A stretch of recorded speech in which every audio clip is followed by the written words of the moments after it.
नमस्ते, मी योगेश कुटे. लेट्सअप खबर बातमध्ये तुम्हा सर्वांचं पुन्हा एकदा स्वागत. उपमुख्यमंत्री अजित पवार यांच्या निधनानंतर अनेक राजकीय ट्विस्ट नव्यानं येऊ लागलेले आहेत. हे जे ट्विस्ट आहेत, हे ट्विस्ट फक्त सुनेत्रा पवार यांच्या उपमुख्यमंत्री होण्याबाबतचे नाही आहेत. तर खरा प्रश्न आहे, दोन्ही राष्ट्रवादी काँग्रेस एकत्र येणार होत्या की नव्हत्या? याबाबत इतके दावे प्रतिदावे सुरू झालेले आहेत की त्याच्यामुळे नक्की खरं कोण बोलतंय, खोटं कोण बोलतंय याचा काही संदर्भ लागत नाहीये. त्याच्यामध्ये 2-3 गोष्टी अतिशय महत्त्वाच्या होत्या.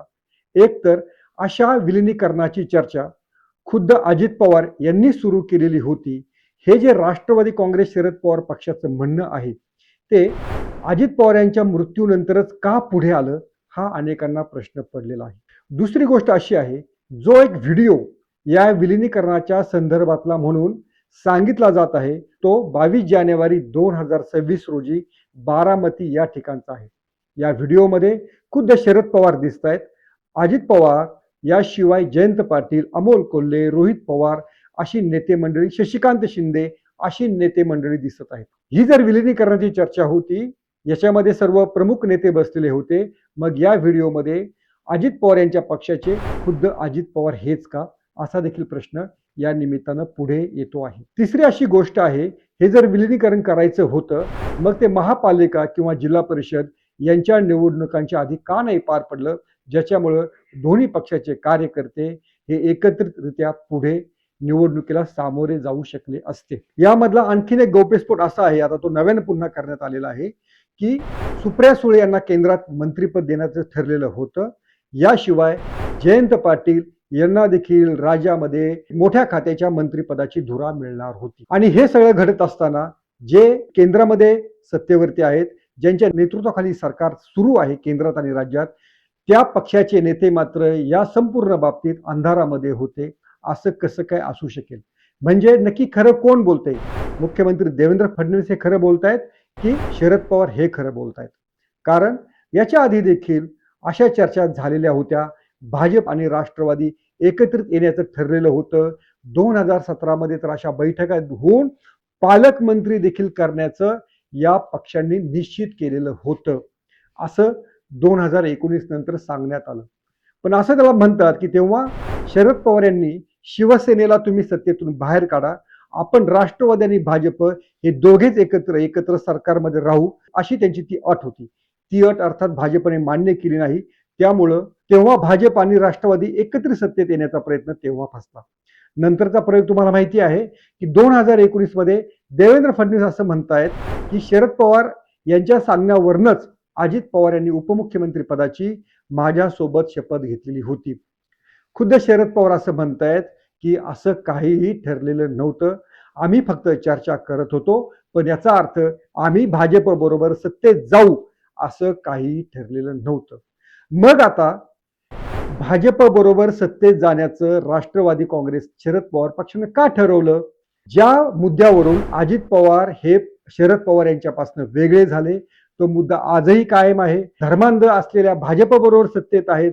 मग आता राष्ट्रवादी काँग्रेस शरद पवार पक्षाला अजित पवार यांच्या निधनानंतर ही एकीकरणाची चर्चा का सुरू करावीशी वाटली? त्यामुळं खरं कोण बोलतं? देवेंद्र फडणवीस तर म्हणतायत की जर अशी काही चर्चा सुरू असली तर त्यांनी माझ्याशी चर्चा केली असती. ते स्वाभाविकच आहे. जर एखाद्याला मंत्री करायचं आहे, केंद्रात मंत्री करायचं, राज्यात मंत्री करायचं आहे, तर ते भाजपच्या मान्यतेशिवाय कसं होणार?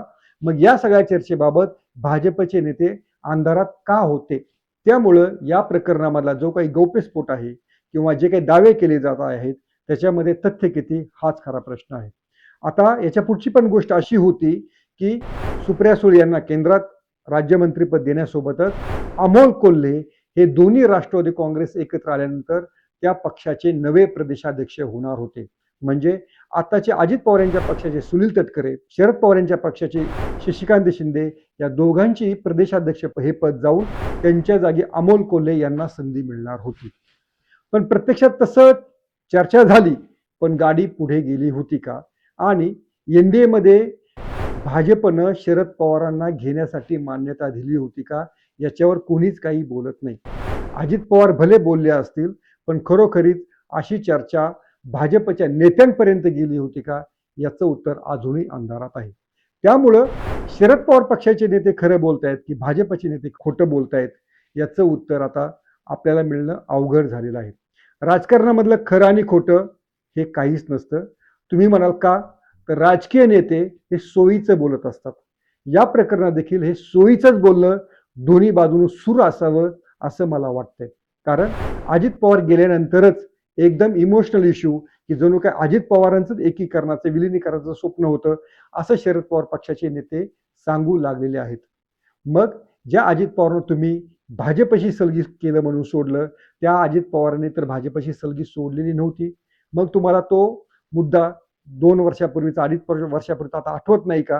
की ही भाजप तर धर्मांध आहे. ही भाजप तर या देशाचे तुकडे करायला निघालेले आहे धर्माच्या मुद्द्यावरून. मग आता तुमचा तो सोज्वळपणा कुठे गेला होता? असा खरं प्रश्न विचारण्याची वेळ आलेली आहे.